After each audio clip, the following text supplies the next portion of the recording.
राजपुरम एक ऐसा विशाल गांव था जिसकी आबादी कम थी और वहां के लोग एक गहरे डर के साए में जी रहे थे। गांव में बूढ़े और जवान लोग ज्यादा थे और बच्चों में सिर्फ लड़कियां ही थीं। इसका कारण था गांव का एक भयानक श्राप। जब भी किसी के घर लड़के का जन्म होता, एक काला साया आकर उसका सर ही धड़ से अलग कर देता।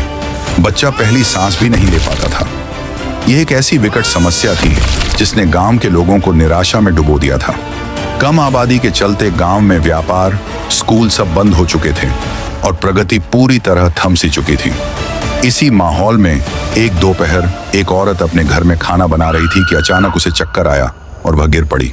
उसकी तेज चीख सुनकर उसका पति भागा भागा किचन में आया और तुरंत हड़बड़ी से उसे उठाकर अस्पताल ले गया। वहां नर्स ने औरत को लंबे समय तक चेक किया और उसके बाद पति को खुशखबरी दी। देखिए भाई साहब, आप बिल्कुल चिंता न करें, घबराने की कोई बात नहीं है। आपकी पत्नी को चक्कर इसलिए आए थे क्योंकि वह प्रेग्नेंट है। उन्हें जल्द ही बच्चा होने वाला है। अब बेटा होगा या बेटी, यह तो उस ऊपर वाले के हाथ में है। आप बस थोड़ा सब्र रखिए। जाइए बाहर इंतजार कीजिए, जब समय आएगा मैं आपको अंदर बुला लूंगी। ये सुनकर पति खुश तो हुआ, लेकिन अंदर से डर भी गया कि कहीं लड़का न हो जाए। वह अस्पताल के बाहर आया और दरवाजे के बाहर रुककर मन ही मन ऊपर वाले से दुआ मांगने लगा। हे मेरे मालिक, मैंने अपनी जिंदगी में आज तक आपसे कुछ नहीं मांगा। मैं जानता हूँ कि ये गांव कैसा है और यहाँ लड़कों के साथ क्या होता है। मेरी आपसे बस एक ही विनती है, एक ही ख्वाहिश है, मेरी यह मुराद पूरी कर दीजिए। मुझे बस एक बेटी चाहिए, एक प्यारी सी बेटी, प्लीज। अंदर ऑपरेशन चल रहा था और पति की धड़कनें तेज हो रही थीं। तभी अंदर से एक लड़की के रोने की आवाज आई। पति का दिल थम गया और जब वह अंदर गया तो खुशी से झूम उठा। उसकी प्रार्थना रंग लाई, उसे एक प्यारी बेटी हुई थी। पति खुशी से झूम उठा। राजपुरम में बेटी का जन्म बहुत शुभ माना जाता था। अगले ही दिन एक नया शादीशुदा जोड़ा दूसरे गांव से राजपुरम में रहने के लिए आया। उन्हें इस गांव के श्राप के बारे में कुछ पता नहीं था। वे बाइक पर सफर कर रहे थे कि अचानक पत्नी जोर जोर से चिल्लाने लगी। मेरे पेट में बहुत तेज दर्द हो रहा है, मैं सह नहीं पा रही, उल्टियां भी हो रही हैं, कुछ करो प्लीज। पत्नी को बाइक से उतारकर पत्नी को गोद में रखा और उसी गांव के अस्पताल में ले गया। उसने नर्स को तुरंत ऑपरेशन शुरू करने को कहा। जल्दी ऑपरेशन शुरू करो, वो इतनी परेशानी में है, तुम देख नहीं रही क्या? वो प्रेग्नेंट है, जल्दी करो, 1 मिनट भी जाया मत करो। नर्स ने जवाब दिया। सर प्लीज मेरी बात सुनिए, आप बाहर के हैं, आपको इस गांव के बारे में पता नहीं है।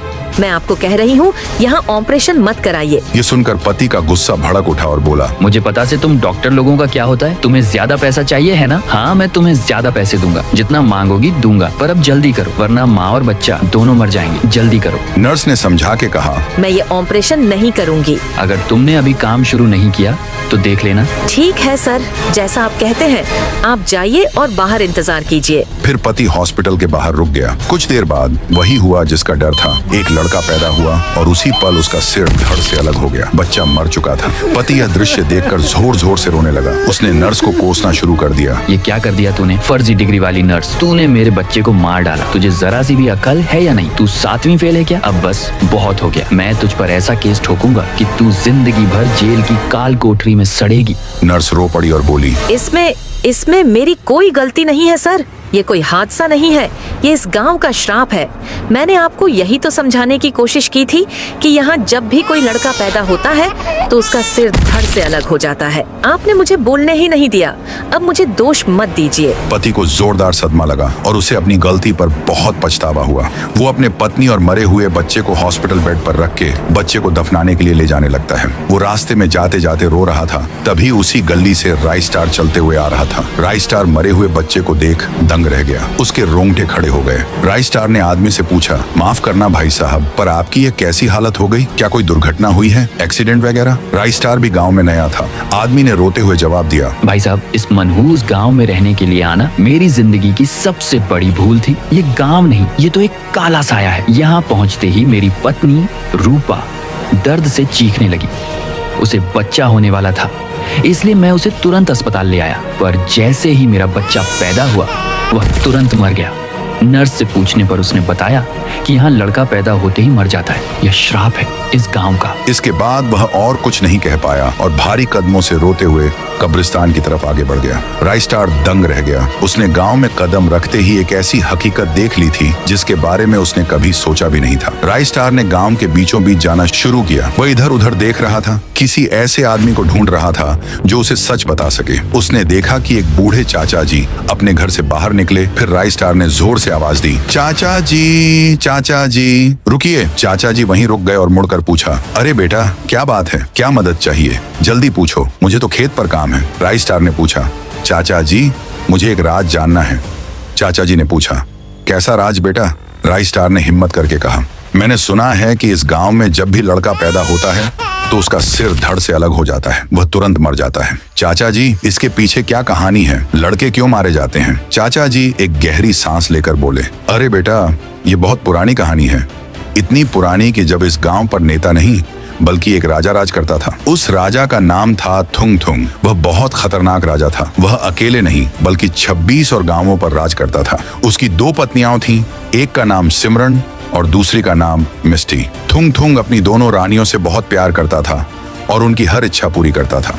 एक दिन रानी मिस्टी ने राजा को एक खुशखबरी दी। पति परमेश्वर, आज मैं आपको वह खुशी देने वाली हूँ जिसका इंतजार आपको सदियों से है। हमारे दरबार में नया राजकुमार आने वाला है। मैं आपके वारिस को जन्म देने वाली हूँ। राजा थुंग थुंग खुश तो हुआ, पर उसे एक बात बिल्कुल मंजूर नहीं थी, लड़की का पैदा होना। उसने मिस्टी से साफ साफ कह दिया, सुनो मिस्टी, अगर बेटा हुआ तो मैं अपने वचन से मुकरूंगा नहीं। पूरे गांव की सड़कों पर सोने के सिक्के बिछा दिए जाएंगे। पर अगर बेटी हुई तो समझ लो, तुम्हारा और उस बच्ची का अंजाम बहुत बुरा होगा। मेरे राज में कमजोर वारिस की कोई जगह नहीं। मिस्टी ने राजा को दिलासा दिया। आप निश्चित रहिए मेरे स्वामी, मुझे अपने प्रेम पर, अपने भाग्य पर पूरा यकीन है। मेरा बच्चा एक साहसी बेटा ही होगा। आप चिंता छोड़कर जश्न की तैयारी कीजिए। जलन और बदला। थुंग थुंग रानी मिस्टी को ज्यादा प्यार करता था। ये बात सिमरन को जरा भी अच्छी नहीं लगती थी। उसके मन में जलन की आग जल रही थी। वह कुछ बुरा करने की सोच रही थी। कुछ महीनों बाद रानी मिस्टी को बच्चा होने वाला था। राजा थुंग थुंग बेचैन होकर सिमरन के साथ बाहर इंतजार कर रहा था। अंदर नर्स ऑपरेशन कर रही थी और थुंग थुंग का दिल जोर जोर से धड़क रहा था। तभी अंदर से एक लड़के के रोने की आवाज आई। बेटे की आवाज सुनते ही थुंग थुंग खुशी से नाचने लगा और कहने लगा, राजकुमार, मेरा वारिस आ गया। आज पूरे 26 गांवों में जश्न मनेगा। सोना बिछा दो अभी। लेकिन सिमरन की जलन और बढ़ गई। वह इस बात से नाराज थी कि बेटा हुआ है। राजा तो अब सारा ध्यान इसी पर देगा। खुशी मनाते राजा की नजरों से बचकर सिमरन चुपके से हॉस्पिटल के दूसरे दरवाजे से अंदर गई। उसने मिस्टी के बेड के पास देखा। वहाँ एक छोटा और सुंदर सा बेटा लेटा हुआ था। सिमरन सोचने लगी, धिक्कार है, बेटा हो गया। अब राजा मेरी तरफ देखेगा भी नहीं। मुझे अपना बदला लेना ही होगा। ये मेरी आखिरी चाल है। शैतान सिमरन ने क्या किया पता है?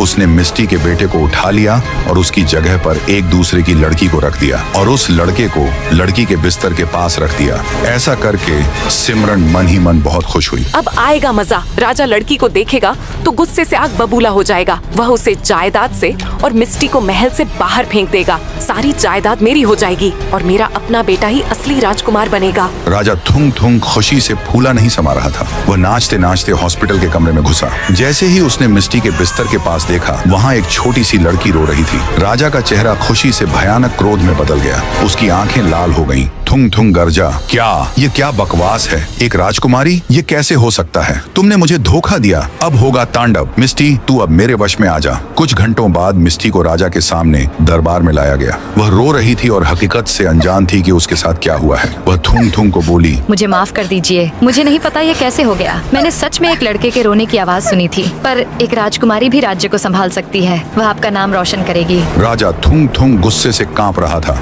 वह जोर से दहाड़ा, बस बहुत हो गया। मैंने तुझे पहले ही कहा था। अब निकल जा यहाँ से। आज से तेरा और मेरा कोई रिश्ता नहीं है। मैं तुझे अपनी सारी जायदाद से निकालता हूँ। दफा हो जा यहाँ से इस पल। फिर उस जालिम राजा ने मिस्टी और बेटी को डंडों से मारते हुए दरबार से बाहर भगा दिया गया। मिस्टी रोती रही। ये सब देखकर सिमरन खुशी से जोर जोर से हंसने लगी। उसकी हंसी पूरे दरबार में गूंज उठी। अब आया ना मजा। इस मिस्टी का घमंड टूट गया। ये है रानी सिमरन से पंगा लेने का अंजाम। सड़कों पर दर बदर बेचारी मिस्टी, जो कभी महल की रानी थी, अब अपना और अपनी बच्ची का पेट भरने के लिए उसे भीख मांगनी पड़ी। वह रोते हुए, माई मेरी मदद कर दो, मुझे खाने के लिए कुछ दे दो, मेरी नन्ही बच्ची भूखी है, भगवान आपको इसके बदले में 1000 गुना देगा। लेकिन लोग उसकी मदद करने से डरते थे। वे उसे तुरंत मना कर देते थे। नहीं नहीं, मैं तुम्हारी कोई मदद नहीं कर सकती। तुम राजा थुंग थुंग की दूसरी पत्नी हो ना। राजा ने तुम्हारी मदद करने से मना किया है। मुझे अपनी जान प्यारी है। और उसकी बेटी को हर दरवाजे से निराशा ही मिली। वे बहुत से घरों पर गईं, रोईं और मदद मांगी, लेकिन सब यही कह रहे थे, तेरी अब कोई इज्जत नहीं, तू राजा की नजरों में गिर चुकी है, चले जा यहाँ से।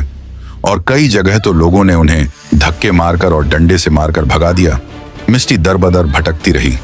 जब भीख से कुछ नहीं मिला तो मिस्टी ने सोचा कि भीख मांगने से अच्छा है कि वह मेहनत मजदूरी करे। वह एक खेत के मालिक के पास गई और हाथ जोड़कर बोली, साहब मुझे कोई काम दे दीजिए, मैं हाथ जोड़ती हूँ, मैं खेतों में फसल भी काटूंगी, घास छीलूंगी, मैं बहुत मेहनत कर सकती हूँ, बेटी के पेट का सवाल है। खेत का मालिक उसे देखकर और ज्यादा गुस्से में आ गया और चिल्लाया, अबे चली जा यहाँ से, तेरी हिम्मत कैसे हुई यहाँ आने की? राजा थुंग थुंग ने साफ मना किया है कि कोई तेरी मदद न करे। मैं अपनी जमीन, अपना परिवार क्यों दांव पर लगाऊं? तेरे लिए इस गांव में कोई काम नहीं है, भाग जा वरना सिपाही को बुलाता हूँ।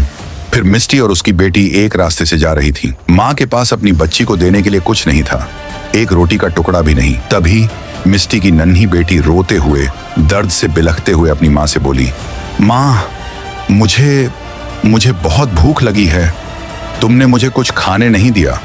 और बस बेटा, उस पल भूख और कमजोरी के कारण मिस्टी की बच्ची उसी क्षण तड़प तड़प कर अपनी माँ की गोद में ही मर गई। जो माँ कभी रानी थी, वह अपनी बेटी को एक मुट्ठी अनाज भी नहीं दे पाई। फिर मिस्टी पुल के ऊपर पहुंची। वहां खड़ी होकर उसने पूरे गांव को देखा और बद्दुआ देने लगी। राजपुरम, तूने मेरी बेटी को भूखा मारा है, तूने एक माँ को ठुकराया है। अब सुन, जिस पल भी इस गांव में कोई बेटा पैदा होगा, मेरी बेटी की तड़प उस बच्चे का जीवन छीन लेगी। उसका सिर तुरंत धड़ से अलग हो जाएगा। ये गांव कभी अपनी अगली पीढ़ी नहीं देख पाएगा।